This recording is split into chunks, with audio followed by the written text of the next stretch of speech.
This video contains instructions for installing your new sink pop-up assembly.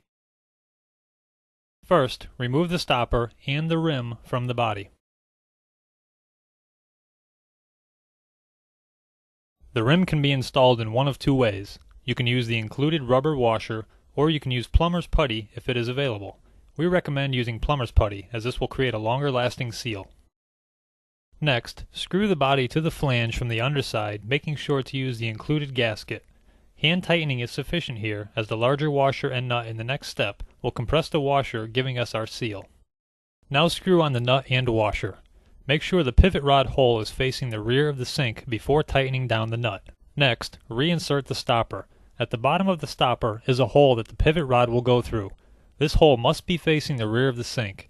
If you look into the pivot rod hole in the body, you should see the two holes line up. Now insert the pivot rod into the pivot rod hole and tighten down the round nut. Next, insert the lift rod through the opening in the back of the sink. Now slide the lift strap rod onto the lift rod and tighten down the lift strap screw. Now slide off the spring clip from the pivot rod. Slide one end of the spring clip back onto the pivot rod. Next, slide the lift strap onto the pivot rod. And finally, slide the second hole of the spring clip onto the pivot rod.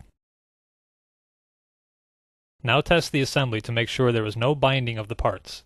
The lift strap screw and the placement of the pivot rod in the lift strap holes can be used to adjust the height of the lift rod.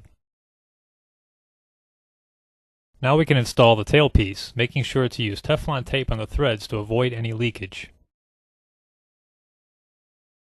Once completed, fill your sink and check for leaks. Press the lift rod and the sink should empty.